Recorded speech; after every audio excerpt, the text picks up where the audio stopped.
नमस्कार विद्यार्थी मित्रांनो, स्कॉलरशिप आणि बरंच काही या आपल्या यूट्यूब चॅनलमध्ये तुम्हा सर्वांचं पुन्हा एकदा मनापासून स्वागत। आपण चाचणी परीक्षेसाठी विद्यार्थ्यांची तयारी पाहत आहोत। तर इयत्ता पहिली आणि दुसरीसाठी तीनही विषयांचे व्हिडिओ म्हणजे मराठी, इंग्रजी आणि गणित यांचे व्हिडिओ आपण बनवलेले आहेत। त्या पद्धतीने तुम्ही सराव करायचा आहे।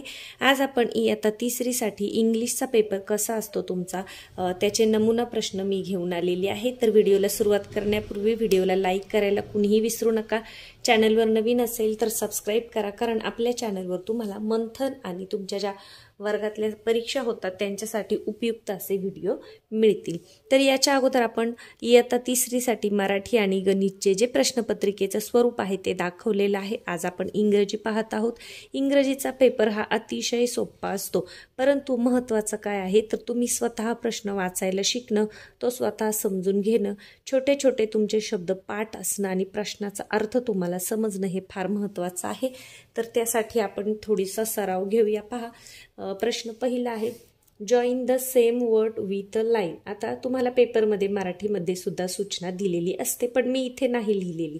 तर जॉइन म्हणजे काय? जोडा। द सेम वर्ड्स म्हणजे सारखे शब्द, विथ अ लाईन सारखे शब्द रेघेने जोडा असा याचा अर्थ आहे। प्रश्न तुम्ही स्वतः वाचायला शिकलात ना, वाचायचा जर तुम्ही प्रयत्न केला तर तुम्हाला हळूहळू जमतं आणि मग जरी मराठीतून एखाद्या ठिकाणी सूचना नसेल तरी तुम्ही तो प्रश्न सोडवू शकता। तर आपल्याला सेम वर्ड्स जोडायचे आहेत। पहा, बॉल, पंप, बॉल, कम। मग कुठे आहे? बॉल आणि बॉल सारखे शब्द जोडा। Gate, cat, box, cat, cat cat दोन सारखे आहेत ते जोडा। Pot, potato, cup, pot, pot, pot. कधी कधी तुम्हाला जॉइन द सेम लेटर्स असं सुद्धा येत असतं। Tiger, parrot, table, tiger.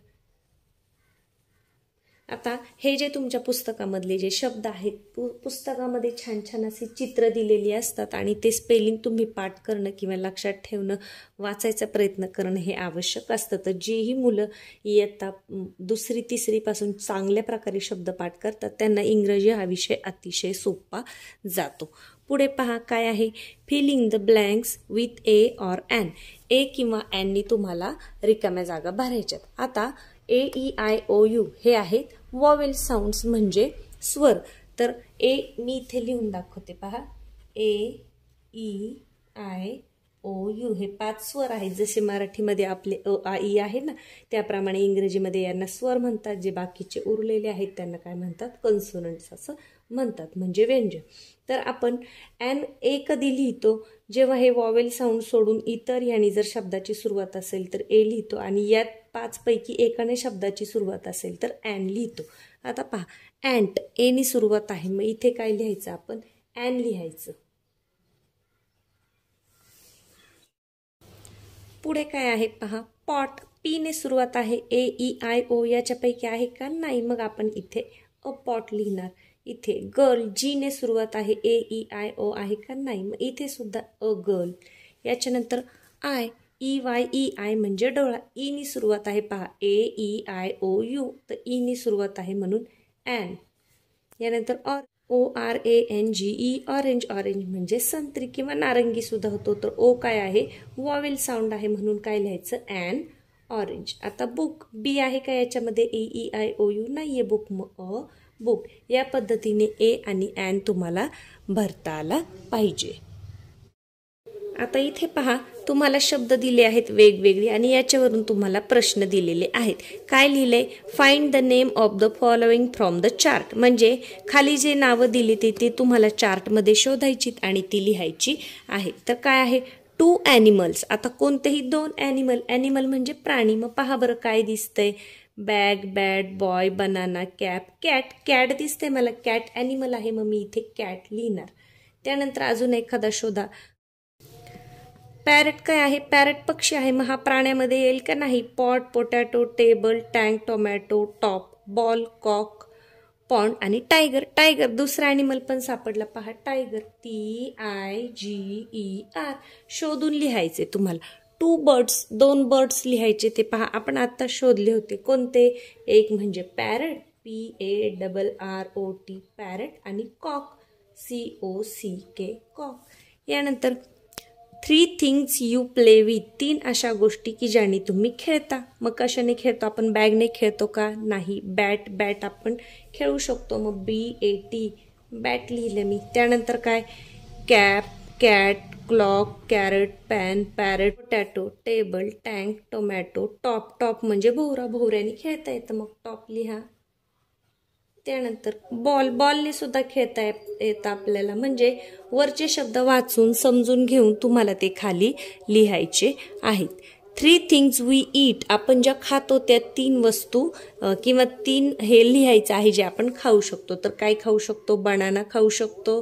त्याच्यानंतर आपण पोटॅटो खाऊ शकतो. अजून काय खाऊ शकतो? आपण टोमॅटो खाऊ शकतो. मग बनाना, पोटॅटो, टोमॅटो लिहायचं आहे. कॅरेट सुद्धा आपण खाऊ शकतो. तर या पद्धतीने एखादा चार्ट दिला असेल, यादी दिली असेल, तर त्याच्यातून शब्द आपल्याला वेगवेगळे काढता आले पाहिजेत.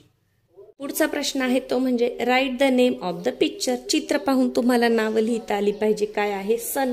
मग सनचं स्पेलिंग तुमचं पाठ असायला हवं. SUN सन. फिश आहे FISH फिश. आणि हे काय आहे? Tree TREE. तसं तर इयत्ता दुसरीला सुद्धा चित्र पाहून स्पेलिंग लिहायचं असतं आणि तिसरीच्या पेपरमध्ये सुद्धा असं येत असतं. त्याचप्रमाणे जे ॲक्शन वर्ड्स आहेत, आता इथे मला चित्र एवढं छान येत नाही म्हणून मी ते घेतलं नाही. जे ॲक्शनची जी चित्र दिलेली असेल तर त्याच्या तुम्हाला जोड्या जुळवता आले पाहिजे. म्हणजे हॉप असेल, उडी मारणे, त्याच्यानंतर जंप असेल, रन असेल, हे जे किंवा स्लीपिंग असेल, याच्या ज्या कृती आहे आणि त्यांच्या जोड्या तुम्हाला लावता आल्या पाहिजेत. पुढे पहा, अजून आपल्याला जी एक पोएम आहे त्याच्यावरून हा प्रश्न तयार होऊ शकतो. Arrange the day in a proper order. आता इथे आठवड्याचे वार दिलेले आहेत, डेज ऑफ द वीक. तर ते ऑर्डर प्रमाणे नाही, म्हणजे ओळीने नाही. मग हे तुम्हाला इथे पाहूनच ऑर्डर प्रमाणे लावायचे आहेत. मग पहिला कोणता येणार आहे? संडे. त्याच्यानंतर Monday, Sunday, Monday, Tuesday, Wednesday, Thursday, Friday आणि सॅटरडे. इथे पाहून वरती खाली लिहून काढायचं आहे. त्यानंतर पुढचा प्रश्न आहे प्रश्न क्रमांक 6. Answer in 1 word. एका शब्दामध्ये उत्तर लिहायचं. युअर नेम, तुमचे नाव. मग इथे तुमच्या नावाचं स्पेलिंग लिहा. पूर्ण येत असेल तर पूर्ण लिहिलं तर चांगलीच गोष्ट आहे. Your city or village name, तुमच्या शहराचं किंवा तुमच्या गावाचं नाव लिहा. युअर फेवराईट कलर, तुमचा आवडता कलर लिहा. त्याच्यानंतर अजून काय येऊ शकतं पहा. युअर फेवराईट फ्रूट, तुमचे आवडते फळ लिहा. तुमच्या बेस्ट फ्रेंडचं नाव लिहा. या पद्धतीने हा जो इंग्रजीचा पेपर असतो तो तुमचा अतिशय सोपा असतो. बाहेरून जरी पेपर आला तरीही ते सोपेच असतात. एखादं चित्र दिलेलं असतं आणि त्याच्यामधील वस्तूंची नावं किंवा त्याच्यामध्ये काय काय दिसतंय ही नावं तुम्हाला लिहायची असतात आणि त्याच्यासाठी तुमच्या पुस्तकामध्ये दिलेले जे छोटे छोटे स्पेलिंग्ज आहेत ते तुमचे पाठ असणं फार महत्त्वाचं आहे. अजूनही बऱ्याच विद्यार्थ्यांनी जर स्पेलिंग पाठांतराला सुरुवात केली नसेल तर नक्की स्पेलिंग पाठ करा.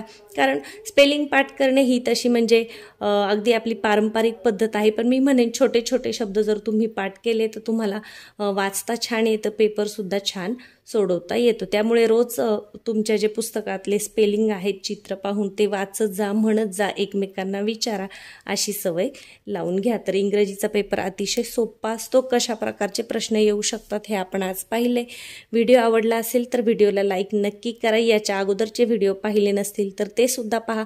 मंथनच्या परीक्षेला तुम्ही बसला असाल तर इयत्ता 3साठी आपण भरपूर असे व्हिडिओ केलेले आहेत. त्याचा तुम्हाला नक्कीच फायदा होईल. चला तर मग भेटूया पुढच्या व्हिडिओमध्ये. धन्यवाद.